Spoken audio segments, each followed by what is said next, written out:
평강이 우리 모두에게 임하기를 예수님의 이름으로 간절히 축원해 드립니다. 오늘 말씀은 에베소서 5장 1절에서 7절 말씀을 통해 사랑 가운데 행하라 라는 제목으로 하나님 말씀 증거하겠습니다. 풍성하고 충만하라 에베소서 강의 13번째 시간입니다. 우리 이번 주일 주신 하나님의 말씀이 무엇이었습니까? 하나님 말씀만이 신앙의 기준이다 라는 말씀이었습니다. 우리 신앙이라는 것이 무엇일까요? 믿음으로 사는 삶이라는 것이 무엇일까요? 그것은 내가 무엇인가 주님을 위해서 열심히 하고 또 내가 무엇인가를 열심히 무엇인가 신앙생활을 한다고 해서 그것이 믿음의 삶이 되는 것이 아니라 믿음의 삶을 살아가기 위해서는 반드시 하나님의 말씀이 있어야 된다는 것입니다. 하나님의 말씀이 들리고 또 그 말씀에 동의가 되고 또 깨달아져서 그 말씀대로 행하는 순종하는 그 삶이 바로 믿음의 삶인 것입니다. 그러기에 믿음의 삶을 살기 위해서는 반드시 필요한 한 가지 단어가 있습니다. 그것이 바로 순종입니다. 순종을 위해서는 하나님의 말씀이 들려져야 되겠죠. 또 그것이 깨달아지고 또 내가 내 손과 발이 움직여지는 순종으로 이어져야 될 것입니다. 성령 하나님께서 우리 가운데 함께 하시고 도우셔서 그 모든 일들을 행해 주실 줄 믿습니다. 그러기에 오늘 이 예배를 통해서도 가장 중요한 것이 있다면 하나님께서 나에게 주시는 그 명령이 무엇일까? 그 한 단어가 무엇일까? 그것을 우리가 듣고 깨닫는 것입니다. 그리고 그것으로 끝나는 것이 아니라 오늘 하루를 살 동안에 그것을 실천하는 것입니다. 작은 실천, 그것을 행하며 나갈 때 우리 주님께서 그것을 보시고 믿음이라고 칭해 주시는 것입니다. 우리 주님이 우리 가운데 보시기 원하시는 것 한 가지는 바로 믿음인 것입니다. 그래서 믿음이 적은 자들에게는 믿음이 적은 자여 너가 왜 의심하였느냐라고 이렇게 말씀을 하시죠. 또 믿음이 큰 자에게는 내 믿음이 크도다 너의 소원대로 되라 라고 이렇게 말씀하십니다. 우리가 믿음이 큰 자가 되길 바랍니다. 그래서 예수님께서 우리를 보시면서 믿음이 큰 자여 너의 소원대로 되라 라는 그 칭호를 받는 놀라운 은혜가 있길 바랍니다. 그래서 그 믿음을 통해서 우리가 영원한 천국으로 가게 되는 것입니다. 오늘 말씀의 명령의 핵심이 무엇입니까? 그래서 한 단어로 말하면, 한 줄로 말하면 사랑 가운데 행하라 라는 것입니다. 오늘 이 말씀을 통해서 우리가 사랑 가운데 행하는 은혜가 있길 바랍니다. 이 성경 전체에 참 어떻게 보면 되게 두껍죠. 1년 이게 동안에 한 1독 정도 보통 이제 성도들이 그렇게 하지 않습니까? 그만큼 이게 방대한 양입니다. 근데 이 성경을 줄여서 단 한 단어로 줄인다라고 한다면 그 단어가 바로 사랑입니다. 왜냐하면 성경은 분명히 말씀하고 있죠. 하나님은 사랑이시다. 이렇게 말씀하고 있는 것입니다. 우리가 이 성경 말씀을 통해서 깨닫게 되는 것 사랑입니다. 우리가 성경 말씀을 다 암송하고 있다고 하더라도 사랑이 없으면 아무것도 아니다라고 성경 말씀하고 있죠. 원래는 깽가리가 된다. 아무것도 아니다. 그래서 누군가를 정죄할 수밖에 없는 그런 사람이 되는 이유가 뭐냐? 그것이 바로 사랑이 없기 때문이다. 대표적인 사람들이 바로 바리새인들이었죠. 그들은 성경 전체를 알았습니다. 구약 성경 전체를 다 암송하는 사람들이 바로 이 바리새인들이었습니다. 근데 그들에게 없는 한 가지 사랑이 없었습니다. 사랑이 없었더니 다른 사람들을 향해서 정죄하기 시작하죠. 예수님께서 그들을 보면서 독사의 자식들아, 또 해칠한 무덤들아 이렇게 말씀하고 있는 것 아닙니까? 우리 가운데 가장 중요한 한 가지 사랑입니다. 사랑 가운데 하나님의 말씀을 깨닫고 그 말씀을 실천하며 나아갈 때 우리 하나님께서 우리를 칭찬해 주실 줄 믿습니다. 마태복음 22장 37절에서 40절 말씀을 같이 한번 읽어보겠습니다. 시작. 예수께서 이르시되 내 마음을 다하고 목숨을 다하고 뜻을 다하여 주 너희 하나님을 사랑하라 하셨으니 이것이 크고 첫째 되는 계명이요 둘째도 그와 같으니 내 이웃을 내 자신같이 사랑하라 하셨으니 이 두 계명이 온 율법과 선지자의 강령이니라. 아멘. 이것을 예수님께서 말씀하신 대계명이라고 말씀하죠. 가장 큰 계명이다 이렇게 말씀하고 있는 것입니다. 이 대계명은 그 계명을 쭉 나열하고 그 1순위 되는 계명 이것을 말하는 것이 아니라 모든 계명을 다 통합하는 핵심이다라는 거예요. 그러니까 성경 전체의 핵심이 뭐냐? 하나님을 사랑하라는 거예요. 또 이웃을 사랑하라. 이 두 가지가 모든 선지자의 율법과 선지자의 강령이다. 모든 성경의 핵심이다. 이렇게 말씀하고 있는 것입니다. 우리가 이 말씀을 깨닫고 하나님을 사랑하기 바랍니다. 어떻게 사랑이 됩니까? 마음을 다하고 목숨을 다하고 뜻을 다하여 주 우리 하나님을 사랑하는 은혜가 있길 바랍니다. 또 그와 같이 우리 이웃을 사랑하는 은혜가 있기를 바랍니다. 모든 계명, 모든 율법 그 가운데서 예수님께서 이렇게 말씀하십니다. 내 이웃을 내 몸과 같이 사랑하라. 이 말씀 안에 모든 것이 다 담겨져 있다 이렇게 말씀하고 있죠. 로마서 13장 9절 우리 같이 한번 읽어보겠습니다. 시작. 간음하지 말라, 살인하지 말라, 도둑질하지 말라, 탐내지 말라 한 것과 그 외에 다른 계명이 있을지라도 내 이웃을 내 자신과 같이 사랑하라 하신 그 말씀 가운데 다 들었느니라. 아멘. 사랑 안에 모든 이 계명들이 다 들어있다는 거예요. 그러니까 하나님을 뜨겁게 사랑하고 또 이웃을 사랑한다라고 하면 이 성경 말씀을 다 지켜 행할 수 있는 가장 큰 힘을 얻게 된다는 것입니다. 우리가 오늘 이 새벽에 그 사랑으로 충만해지는 은혜가 있길 바랍니다. 그래서 오늘 말씀의 핵심을 쭉 보면은 이렇게 말씀하고 있죠. 예수님께서 그럼 어떻게 너희가 사랑할 수 있느냐? 우리가 그 사랑한다는 게 쉽지만은 않죠. 우리 가운데는 그 본질적인 그 죄악들이 있기 때문에 사랑한다는 것이 쉽지 않습니다. 그래서 예수님께서 이렇게 말씀하십니다. 오늘 말씀을 통해서 너희는 사랑 가운데서 행하되 특히 그의 사랑을 본받아 서로 사랑 가운데서 행하라 이렇게 말씀하고 있습니다. 우리 스스로는 사랑할 수 없는 존재다. 내 안에 사랑이 없기 때문에 어떻게 사랑해야 됩니까? 우리가 하나님의 사랑을 본받아야 된다라는 것입니다. 이 본받다라는 말을 원어로 보면 이런 말을 가지고 있죠. 이런 뜻을 가지고 있습니다. 따라하다, 모방하다, 흉내내다. 이것이 본받는다는 것입니다. 우리는 말씀을 통해서 하나님의 사랑을 깨닫고 그 사랑을 발견하고 따라해야 된다는 것입니다. 흉내내고 모방해야 된다는 것입니다. 그럴 때 그 사랑으로 우리가 행할 수 있는 힘을 얻게 될 줄을 믿습니다. 그렇다면 오늘 말씀을 통해서 어떻게 하나님의 사랑을 본받으면서 서로 사랑 가운데 행할 수 있을까? 우리가 세 가지로 살펴보기 원합니다. 가장 첫 번째는 하나님을 본받아 사랑 가운데 행하기 위해서는 하나님의 사랑을 입어야 된다. 이렇게 말씀하고 있죠. 오늘 1절, 2절 말씀해 보니까 이렇게 말씀하고 있습니다. 그러므로 사랑을 받는 자녀같이 너희는 하나님을 본받는 자가 되고 그리스도께서 너희를 사랑하신 것 같이 너희도 사랑 가운데서 행하라. 아멘. 이렇게 말씀하고 있습니다. 핵심이 무엇입니까? 그러므로 사랑을 받는 자녀와 같이. 또 2절 보니까 그리스도께서 너희를 사랑하신 것 같이 너희도 사랑해야 된다는 거예요. 우리가 사랑하기 위해서는 우리가 본질적인 고백을 해야 됩니다. 사람들은 사랑이라는 단어를 굉장히 쉽게 얘기를 합니다. 내가 마음만 먹으면 사랑할 수 있지. 저 사람이 좋으니까 뭐 사랑할 수 있지. 이렇게 생각을 합니다. 에릭 프롬이 쓴 사랑의 기술이라는 책을 보면 이 사랑에 대한 가장 큰 오류가 있다는 겁니다. 그 오류가 뭐냐면 사랑이 쉽다라고 생각한다는 겁니다. 사랑은 어려운 것입니다. 더 정확히 말하면 사랑은 불가능한 것입니다. 우리가 생각하는 그 사랑, 감정대로 하는 사랑, 그것은 사실은 본질적인 사랑이 아니죠. 진정한 사랑은 하나님의 사랑이에요. 그 하나님의 사랑을 우리가 어떻게 그대로 행할 수 있겠습니까? 왜냐하면 내 안에는 사랑이 없고 내 안에는 본질적으로 이 죄인인, 이 근본적인 죄인인 우리가 어떻게 하나님의 사랑대로 사랑할 수 있겠습니까? 그 사랑을 하기 위해선 한 가지 방법밖에 없다는 것입니다. 그 사랑을 우리가 입어야 된다는 것입니다. 그래서 내 사랑이 아니라 내 감정대로의 사랑이 아니라 내 생각대로의 사랑이 아니라 하나님의 사랑을 우리가 받아서 그 사랑으로 우리가 사랑하는 것입니다. 성경은 이렇게 말씀합니다. 요한일서 4장 10절 우리가 같이 읽어보겠습니다. 시작. 사랑은 여기 있으니 우리가 하나님을 사랑한 것이 아니요 하나님이 우리를 사랑하사 우리 죄를 속하기 위하여 화목제물로 그 아들을 보내셨습니다. 아멘. 그 사랑은 하나님의 사랑, 그 사랑으로부터 근본으로 시작됐다는 것입니다. 또한 로마서 5장 8절 우리가 같이 한번 읽어보겠습니다. 시작. 우리가 아직 죄인 되었을 때에 그리스도께서 우리를 위하여 죽으심으로 하나님께서 우리에 대한 자기의 사랑을 확증하셨느니라. 아멘. 하나님의 그 사랑은 무한한 사랑이죠. 독생자 예수를 우리 가운데 주신 사랑, 그 사랑입니다. 또 예수님의 사랑은 모든 것을 다 주신 사랑이지요.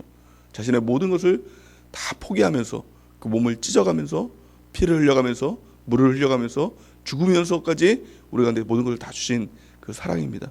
그 사랑을 깨닫는다면, 그 사랑이 실감된다면 우리도 그 사랑 가운데서 다른 사람을 사랑하고 용서해 줄 수 있는 사람이 된다라고 성경은 말씀하고 있는 것입니다. 이것을 깨닫게 하시려고 예수님께서 비유를 한 가지 비유를 우리 가운데 주셨습니다. 그 비유가 뭐냐면 1만 달란트 빚진 자의 비유입니다. 한 관원이 왕에게 1만 달란트를 빚을 졌습니다. 1만 달란트가 어느 정도의 가치가 있을까요? 제가 이 자료를 찾아보니까 1달란트, 금 1달란트의 가치가 6천 데나리온의 가치가 있다고 합니다. 그렇다면 데나리온의 가치가 얼마 정도 될까요? 1데나리온이 성인 한 사람이 1일 품삯, 노동 품삯, 그것을 1데나리온이라고 합니다. 그러니까 최소한으로 잡아서 한 10만 원 정도라고 친다고 한다면 이 6천 데나리온이 얼마입니까? 얼마죠? 제가 곱해봤더니 6억이더라고요. 6억이에요. 한 달란트가. 근데 몇 달란트라고요? 1만 달란트. 만 배. 6억의 만 배더라고요. 그래서 또 제가 가만히 있을 수가 없어가지고 이게 곱해봤어요. 곱해봤는데 이 계산기로 안 나오더라고요. 그래서 제가 이제 그래도 해봤더니 얼마가 나오냐? 6조. 6조가 뭡니까? 저는 6조가 뭔지 모르겠어요. 얼마나 큰 돈인지 상상이 안 됩니다. 6억에 만 배, 60억에 1000배, 600억에 모르겠습니다. 하여튼 이게 어마어마한 돈 아닙니까? 6조. 그러니까 이 관원이 어떻게 왕에게 6조를 이 빚을 질 수 있을까요? 상상할 수 없는 것이죠. 그런데 이 비유는 뭡니까? 하나님과 우리와의 관계라는 겁니다. 우리가 하나님께 이처럼 빚진 자라는 겁니다. 6조 이상이죠. 우리가 다 모든 것을 다 하더라도 도저히 갚을 수 없는 돈, 도저히 상상할 수 없는 이 금액을 하나님께서는 우리를 탕감해 주셨다. 불쌍하니까 탕감해 주셨다는 겁니다. 그러니까 얼마나 감사합니까? 다른 사람들의 빚진 거 다 탕감해 줄 수 있는 거 아닙니까? 근데 이 관원이 이 탕감을 받고 나서 이제 밖으로 나오는데 다른 동료 한 관원을 만났습니다. 근데 이 관원이 이 탕감받은 관원에게 빚을 진 겁니다. 얼마의 빚을 졌을까요? 성경에 보니까 100데나리온. 한 데나리온이 얼마라고 했습니까? 최소한 10만 원. 그러니까 1일 노동자 이 품삯이라고 했죠. 100데나리온이 얼마입니까? 곱해봤더니 1000만 원. 그러니까 지금 뭐 우리로 보면 큰 돈일 수도 있지만 이 관원은 어떤 관원입니까? 6조를 탕감받은 관원이에요. 그럼 어떻게 됩니까? 6조 내가 탕감받았는데 1000만 원쯤이야. 안 갚아도 돼. 뭐 나중에 뭐 갚든지 말든지 이렇게 해야 되는 거 아닙니까? 근데 이 관원이 이 빚진 이 채무자에게 멱살을 잡으면서 빨리 갚으라고. 그래서 못 갚을 때까지 이제 옥살이 감옥에다 쳐놓으면서 너 옥살이 해야 된다 이렇게 한 겁니다. 이 얘기를 들은 왕이 어떻게 했을까요? 오늘 성경은 이렇게 말씀합니다. 마태복음 10장 32절에서 34절 우리 같이 한번 읽어보겠습니다. 시작. 이에 주인이 그를 불러다가 말하되 악한 종아 내가 빌기에 내가 내 빚을 전부 탕감해 주었거늘 내가 너를 불쌍히 여김과 같이 너도 내 동료를 불쌍히 여김이 마땅하지 아니하냐 하고 주인이 노하여 그 빚을 다 갚도록 그를 옥졸에게 넘기니라. 아멘. 이것은 단지 비유가 아닙니다. 단지 우리를 향한 하나님의 경고인 것입니다. 우리는 말할 수 없는 빚을 탕감받은 사람입니다. 죽을 수밖에 없는, 죽은 지옥 갈 수밖에 없는 우리를 위해서 예수님께서 모든 것을 다 주셔서 우리를 살려주셨죠. 천국으로 인도해 주셨죠. 모든 죄를 없는 거야. 예수님의 피로 다 씻어주셨죠. 그런데 우리는 다른 사람들 향해서 어떻게 사랑하지 않고 또 용서하지 않을 수 있냐라고 말씀하고 있는 것입니다. 이 관원이 왜 이 다른 사람을 용서하지 못했을까요? 아마도 그 왕의 사랑, 왕의 용서를 실감하지 못했지 않았나 이런 생각이 듭니다. 그걸 정말 실감하고 정말 기뻤다면, 그것이 정말 자신에게 있어서 실제가 됐다면 누군들 용서하지 못할 사람이 누가 있겠습니까? 근데 그 말씀을 안 믿었던지 실감하지 못했던지 그랬던 것입니다. 우리는 어떻습니까? 하나님의 사랑을 실감하고 있습니까? 그 하나님의 사랑을 믿고 있습니까? 용서받았다는 그 놀라운 그 은혜가 우리한테 충만하게 있습니까? 그럴 때 우리가 다른 사람들을 사랑하고 용서할 수 있다라고 성경은 말씀하고 있는 것입니다. 두 번째, 우리가 어떻게 사랑 가운데 행할 수 있을까요? 그것은 사랑 가운데 행하기 위해서는 아낌없이 주어야 된다라고 성경은 말씀하고 있죠. 우리 2절 말씀을 같이 한번 읽어보겠습니다. 2절 말씀 본문 시작. 그리스도께서 너희를 사랑하신 것 같이 너희도 사랑 가운데서 행하라. 그는 우리를 위하여 자신을 버리사 향기로운 제물과 희생 제물로 하나님께 드리셨느니라. 아멘. 우리가 사랑을 할 때도 종종 나 먼저 사랑하고 내게 좀 남는 것이 있다면 누군가를 베풀겠다 이렇게 생각을 합니다. 하지만 예수님께서는 우리 가운데 가장 핵심적인 것을 준 것입니다. 모든 것을 다 주신 것입니다.